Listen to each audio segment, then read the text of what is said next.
Welcome dear students, आपका हार्दिक अभिनंदन है हमारे इस यूट्यूब के एजुकेशनल मंच पे। आज के लेक्चर वीडियो में हम लोग टाइप 60 प्रतिशत परसेंटेज का देखेंगे। उससे पहले एक आवश्यक सूचना, जिस बुक के द्वारा आपको बताया जा रहा है इसमें 6000 से अधिक प्रश्न और 1000 से अधिक टाइप है। आप देख रहे हैं कि एक बुक में मतलब एक टाइप से कितने और टाइप बन सकते हैं। जैसे इस क्वेश्चन से, इस टाइप से 4 अलग अलग टाइप के क्वेश्चन भी बन सकते, चारों में से कोई एक पूछ सकता है कम से कम। और हमने क्या किया कि आपका प्रैक्टिस बहुत अच्छा हो सके, इसके लिए हमने टेबुलर फॉर्म में सेम चीज़ों को अरेंज कर दिया और उसके सामने कितने क्वेश्चन बन सकते हैं उसको डाल दिया। तो जैसे मान लो कि 10 क्वेश्चन आपके अभ्यास के लिए और प्रत्येक क्वेश्चन में 4 क्वेश्चन, तो टोटल कितना हो गया 40 क्वेश्चन। तो एक टाइप के क्वेश्चन को आप 40 अलग अलग तरीक़ों से, अलग अलग डेटा पे, उसके बाद प्रतिशत वैल्यू यहाँ देख रहे हो, इंटीग्रल है यानी होल नंबर में, पूर्ण संख्या पे, यहाँ भिन्न वाली संख्याओं पे है। तो अलग अलग तरीके से आप कैसे उसको बना सकते हो, सीख सकते हो। तो उसके बेस पे इस बुक को डिज़ाइन किया गया है। तो ये आपके लिए बहुत फ़ायदेमंद है, तो इसको ज़रूर आप लोगों को ख़रीदना चाहिए ताकि आप मैथ को 10 से 15 दिन में सीख सकें और एग्ज़ाम में अच्छा स्कोर कर सकें।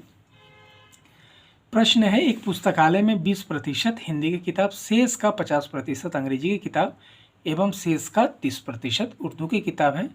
पुस्तकालय में शेष किताबों की संख्या 5600 है। कुल किताबों की संख्या को ज्ञात करें। ठीक है, या बोल सकता है कि हिंदी की किताब कितने भाई ज्ञात करो, अंग्रेजी का किताब कितना है ज्ञात करो, उर्दू का किताब कितना है ज्ञात करो, उर्दू के किताब की संख्या का अंग्रेजी की किताब की संख्या से अनुपात क्या है ज्ञात करो, अंग्रेजी प्लस उर्दू की किताब की संख्या का जो अनुपात है उनका केवल हिंदी के किताब की संख्या के अनुपात से क्या होगा। और कई सारे और भी माइक्रो टाइप के क्वेश्चन, इसमें 10 टाइप के क्वेश्चन भी हो सकते हैं, लेकिन 4 मेजर हो सकता है, राइट। और आप इस बुक का स्टडी करते करते और खुद से क्वेश्चन डेवलप करना सीख जाएंगे, जो बहुत बड़ी बात होगी, बहुत बड़ी उपलब्धि होगी आप लोगों के लिए। तो ऐसा हम मानते हैं, देखिए यहाँ पे शेष का बात आया है, तो एक एक टर्म्स इम्पॉर्टेंट है, एक एक बात इम्पॉर्टेंट है, राइट। यहाँ पे टर्म्स आ गया हमारा क्या,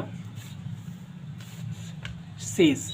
जैसे हम बोलते हैं कि एक पुस्तकालय है तो उसमें 100% किताब है, और बोल दिया कि हिंदी का 20%, इंग्लिश का 50% और रेस्ट जो है उर्दू का 30%। अब सबको हमने जोड़ लिया तो 100% हो गया, तो शेष क्या होगा, शेष 0%, कुछ बचा ही नहीं। लेकिन चूंकि यहाँ बोला 100% है टोटल किताब, तो इसमें से 20% किसका है, हिंदी का। तो 100 का 20% कितना हो गया, 20% है हिंदी, राइट। अब इसमें से 20 घटा लेंगे तो बचा कितना, 80%। 80% का 50% है किसका किताब, अंग्रेजी का, इंग्लिश का। तो 80 का 50% कितना होगा, तो 40% किताब हो गया किसका, अंग्रेजी का। तो 80 में से 40 गया तो बचा कितना, 40। और 40 का 30% का 30% कौन है, उर्दू का किताब है। तो 40 का 30% कितना हो गया, 12%। अब सबको जोड़ लेते हैं, 20% हिंदी, 40% टोटल का 40 और शेष का 50, दोनों क्या है, इक्वल है, राइट। 40% इंग्लिश प्लस 12% क्या हो गया हमारा उर्दू, 60, 70, 72% किताब, ये तीनों मिला करके है। तो टोटल कितना था 100% और 72% हमने इसको निकाल लिया, ठीक है। तो ये कितना बच गया 28%। तो लाइब्रेरी में जो कुल किताब थी 100%, उसका कुछ ना कुछ संख्यात्मक मान था, तो मानते हैं एक्स का 28%, क्योंकि शेष बचा यही 28%। 28% मतलब क्या, 28/100, और इन किताबों की संख्या कितनी हो गई 5600, तो गुने 100, ये 100 ऊपर जाएगा, ये 28 नीचे, 28 दूना 200 हो गया, 200 गुने 100, यानी लाइब्रेरी में कुल किताबों की संख्या कितनी थी, 20%। अब पूछ दे हिंदी की किताबों की संख्या, तो 20 का 20% 4000। इंग्लिश की किताब कितनी, तो बच गया कितना, 16000 का 50% 8000, या 20000 का 40% 8000, दोनों बात बराबर है। शेष का 12%, तो बचा हमारा कितना, ठीक है, 40% यानी 8000, 8000 का 30%, यानी 8 या 2400 किताब उर्दू का, या 2000 का 12%, 2400 किताब उर्दू का होगा। सबको जोड़ लेंगे और घटा लेंगे तो आपका शेष कितना बचेगा, 56%, राइट।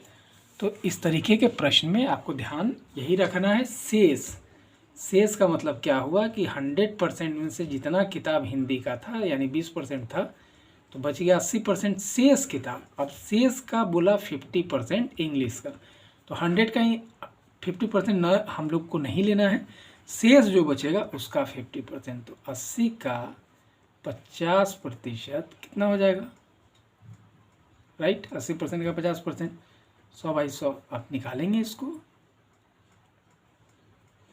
तो ये कितना हो जाएगा, 40% हो जाएगा, राइट। तो बड़ी आसानी से हम लोगों ने इस टाइप को भी ख़त्म कर लिया। तो आशा करता हूँ कि आपको यह टाइप बहुत अच्छे से समझ में आया होगा। यदि ऐसा है तो प्लीज़ हमारे चैनल को सब्सक्राइब करें, हमारे वीडियोस को ढेर सारा लाइक करें और अपने सभी ग्रुपों में हमें प्रमोट करें, हमें मोटिवेट करते रहें। आपकी कोई भी सुझाव, शिकायत, क्वेश्चन, क्वेरी हो तो कमेंट बॉक्स में लिख करके आए। कोई भी इश्यूज़ किसी टॉपिक के ऊपर हो तो आप हमें व्हाट्सएप भी कर सकते हैं और कमेंट बॉक्स में लिख करके भी बता सकते हैं। बहुत बहुत शुभकामनाओं के साथ, धन्यवाद।